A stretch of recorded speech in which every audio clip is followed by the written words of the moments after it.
Hey guys, I wanted to go over how to do page 3 of your packet. That's the nucleic acid reinforcement packet. If you do not have the packet, you will need to print this out or do it on your own sheet of paper.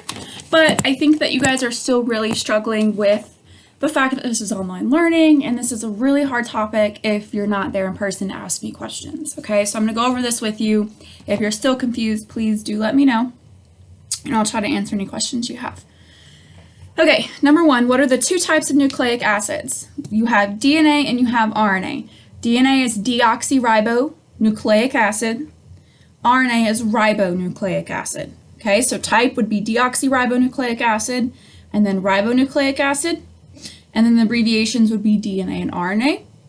Function of DNA is to store genetic info. That is the whole point of it, is to store all of the genes in your genome.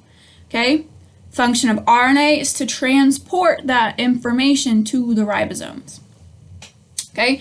DNA can't leave the nucleus, it's too big, so that's why we have to have that RNA come in to the equation. Okay?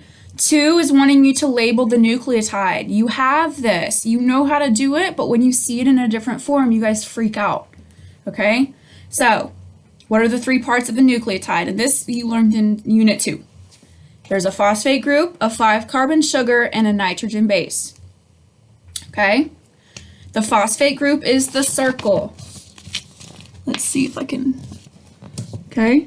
The phosphate group's the circle, the 5-carbon sugar is the pentagon-looking thing, and then the base is the hexagon. Okay? You know how to do that. So just label those accordingly. What is the name of the structure to the right? That's a nucleotide. 4, DNA contains what bases? Adenine, which we represent with A, thymine, which we represent with T, guanine, which we represent with G, and cytosine, which we represent with C. Okay? RNA has the same bases, except there is no thymine, they have uracil. So RNAs would be adenine, which is A, uracil, which is U, cytosine, which is C, and guanine, which is G. You don't really need to know 6, 7, or 8, so you can go ahead and skip those. 9, what are the DNA base pairing rules? What that's asking is what pairs with what? Well, A pairs with T, adenine pairs with thymine, and you need to know that there's 2 hydrogen bonds that connect them. Okay? And then cytosine pairs with guanine, so C pairs with G, and there's actually 3 hydrogen bonds on that one. Okay? What are the RNA base pairing rules? Same thing, except there's no thymine, there's uracil. So A would be adenine binds with uracil, 2 hydrogen bonds connect those, and then cytosine binds with guanine, and 3 hydrogen bonds connect those. So you would have 3 bonds. 11, what type of bonds holds 2 strands of DNA together? Hydrogen.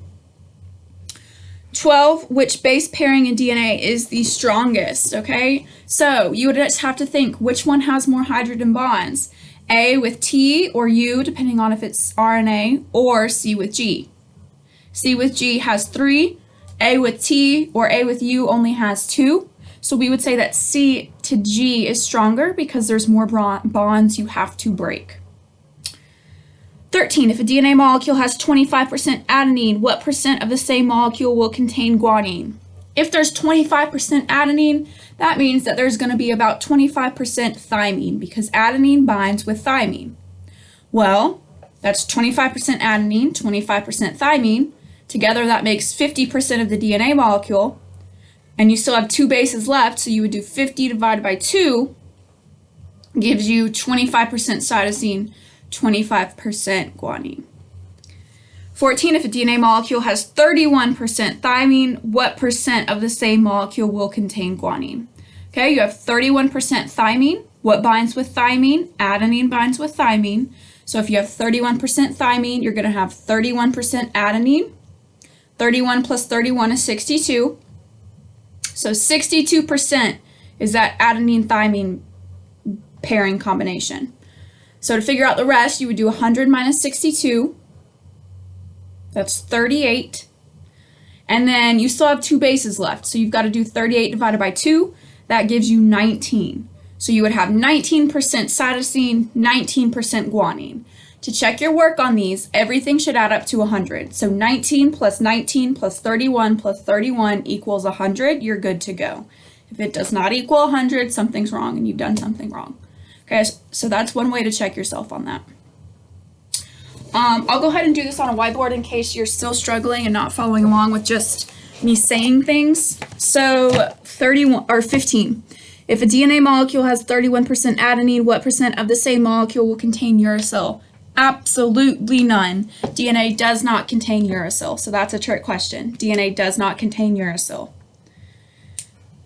And 16, if a DNA molecule has 17% cytosine. So first off, when you're doing these, let's just go ahead and write what binds with what in DNA. Well, cytosine binds with guanine, and then adenine binds with thymine. Okay? You're going to have a percentage of each of these, and all 4 of these should add up to 100% because they are what makes up the DNA molecule.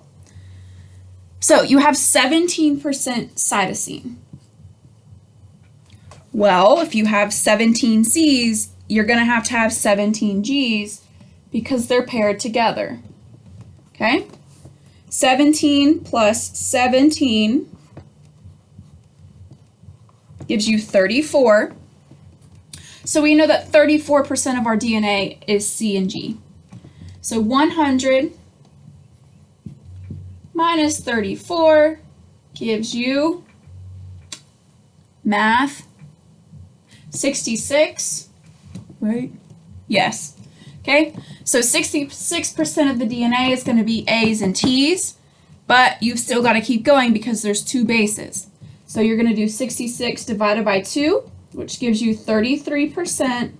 So 33% would be A, 33% would be T. Okay?